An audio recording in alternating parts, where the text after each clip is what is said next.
आप सबको नमस्कार। नगर निगम के दिल्ली नगर निगम के एमसीडी के अभी चुनाव होने वाले थे। 9 तारीख को जो दिल्ली चुनाव आयोग है, स्टेट इलेक्शन कमीशन है दिल्ली का, उन्होंने सुबह सुबह एक प्रेस इनविटेशन भेजा कि आज शाम को 5 बजे चुनाव आयोग एमसीडी के चुनावों की तारीख का ऐलान करेगा, डेट्स ऐलान करेगा, किस तारीख को नॉमिनेशन होगा, किस तारीख को विड्रॉ किया जा सकता है, चुनाव किस तारीख को होंगे। शाम को 5 बजे चुनावों का ऐलान होना था, तारीखों का ऐलान होना था। 4 बजे, उसके 1 घंटा पहले, केंद्र सरकार ने चुनाव आयोग को चिट्ठी लिखी कि हम दिल्ली के तीनों नगर निगमों को एक साथ एक नगर निगम बनाने जा रहे हैं, इसलिए आप ये चुनाव टाल दीजिए। 5 बजे चुनाव आयोग ने चुनावों केंद्र सरकार के कहे के मुताबिक चुनाव टालने का ऐलान कर दिया। शायद भारत के इतिहास में पिछले 75 साल में आज़ादी के बाद से पहली बार ऐसा हुआ होगा कि केंद्र सरकार ने सीधे किसी राज्य के चुनाव आयोग को चिट्ठी लिख के चुनाव टालने के लिए कहा है। लोगों के अंदर बातचीत चल रही है कि 2-3 बातें चल रही हैं। 7 साल से 8 साल से केंद्र में भारतीय जनता पार्टी की सरकार है। 8 साल, अगर इनको तीनों एमसीडीज को एक साथ करना था, इकट्ठा करना था, 8 साल में इन्होंने क्यों नहीं किया? चुनाव की तारीखें ऐलान करने के 1 घंटा पहले इनको अचानक याद आई कि अब हमें तीनों एमसीडी को इकट्ठा करना है, इसलिए चुनाव टाल दिए जाएं। तो लोग कह रहे हैं कि एमसीडी को इकट्ठा करना, एक करना तो बहाना है, मकसद चुनाव टालने का था। क्योंकि बीजेपी को लग रहा था कि दिल्ली में अब अगर चुनाव होंगे तो आम आदमी पार्टी की ज़बरदस्त लहर है, बीजेपी उस लहर में बह जाएगी और बीजेपी हार जाएगी, इसलिए चुनाव टालने के मंशा से ये किया गया। दूसरा, ये भी लोग कह रहे हैं कि चुनावों का तीनों नगर निगम एक साथ करने से क्या लेना देना है।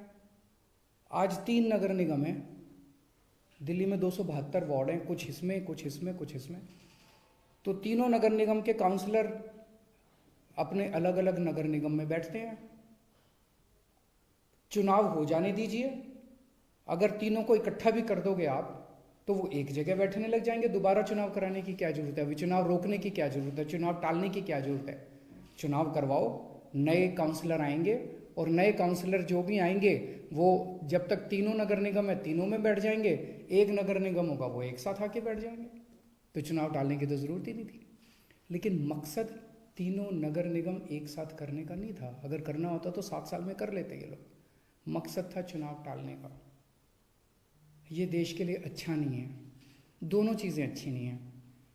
जो केंद्र सरकार ने चिट्ठी लिख के चुनाव टालने को कहा वो भी ठीक नहीं है, और चुनाव आयोग केंद्र सरकार के सामने झुक गया और चुनाव टाल दिए, ये भी अच्छा नहीं है जनतंत्र के लिए। मेरी हाथ जोड़ के प्रधानमंत्री जी से अपील है, प्रधानमंत्री जी, सरकारें आती जाती रहेंगी, कल आप भी नहीं होंगे, कल मैं भी नहीं होऊंगा। हम इम्पोर्टेंट नहीं हैं, लोग इम्पोर्टेंट नहीं हैं, पार्टियां इम्पोर्टेंट नहीं हैं, देश इम्पोर्टेंट है। अगर हम चुनाव आयोग को दबाव डाल के चुनाव कैंसिल कराते हैं, इससे चुनाव आयोग कमज़ोर होता है, और चुनाव आयोग कमज़ोर होता है, चुनाव कैंसिल होते हैं तो देश कमज़ोर होता है। हम सबको मिलकर देश की रक्षा करनी है। किसी भी हालत में हमें इंस्टीट्यूशंस को कमज़ोर नहीं होने देना। मेरी आपसे हाथ जोड़ के विनती है, चुनाव कैंसिल मत कराइए। अगर चुनाव कैंसिल होते हैं, ये जनतंत्र के लिए बहुत बड़ा खतरा है। आज ये कहा जा रहा है कि हम तीनों एमसीडी एक करना चाहते हैं, इसीलिए चुनाव टाल दीजिए। कल को मान लो लोकसभा का चुनाव है, उसके पहले अगर कहा जाएगा कि ये पार्लियामेंट्री सिस्टम अच्छा नहीं है, हम प्रेसिडेंशियल सिस्टम लाना चाहते हैं, संविधान में बदलाव करना चाहते हैं, इसलिए चुनाव टाल दीजिए। तो क्या चुनाव टाले जाएंगे? मान लो कल को कोई स्टेट असेंबली का चुनाव है, ये कहा जाएगा कि हम 2 राज्यों को इकट्ठा करना चाहते हैं, इसीलिए चुनाव टाल दीजिए। तो क्या चुनाव टाल दिए जाएंगे? क्या जनतंत्र के अंदर चुनाव ऐसे टाले जा सकते हैं? ये बहुत बड़ा प्रश्न है। मैं प्रधानमंत्री जी से यही निवेदन करना चाहूँगा, कल केजरीवाल भी नहीं रहेगा, कल मोदी जी भी नहीं रहेंगे, ये देश रहेगा। इस देश को अपने को कमज़ोर नहीं करना। मुझे नहीं पता कि राज्य के हमारे जो स्टेट इलेक्शन कमिश्नर हैं उन पे ऐसा क्या प्रेशर डाला गया, उनको क्या धमकी दी गई, इनकम टैक्स की, ईडी की, सीबीआई की कोई धमकी दी गई, या वो अभी अप्रैल में रिटायर हो रहे हैं तो उनको पोस्ट रिटायरमेंट कोई लालच दिया गया, मुझे नहीं पता क्या दिया गया, लेकिन वो तुरंत 1 घंटे के अंदर चुनाव टालने को तैयार हो गए। ऐसे संस्थाएं कैसे चलेंगी? और मैं हमारे स्टेट इलेक्शन कमिश्नर से भी कहना चाहूँगा कि सर, अगर आप ऐसे चुनाव टाल देंगे, ये तो जनतंत्र ही नहीं बचेगा। हम लोगों ने आज़ादी किस लिए पाई थी? इस देश ने आज़ादी किस लिए पाई थी? जनता का राज है, जनतंत्र है इस देश के अंदर। आप ऐसे चुनाव टाल देंगे तो जनतंत्र ही नहीं बचेगा। मुझे नहीं पता आपके ऊपर क्या प्रेशर डाला जा रहा है, मुझे नहीं पता आपको क्या धमकी दी जा रही है या क्या लालच दिया जा रहा है, लेकिन सर, जो भी आपको धमकी दी जा रही है, जो भी आपको लालच दिया जा रहा है, बाहर आके बता दीजिए देश को, सारी जनता को बता दीजिए। देश आपके साथ खड़ा होगा, पूरा देश आपका साथ देगा। पर झुकिए मत सर, किसी के सामने मत झुकिए। देश की बात है, जनतंत्र की बात है। नमस्कार।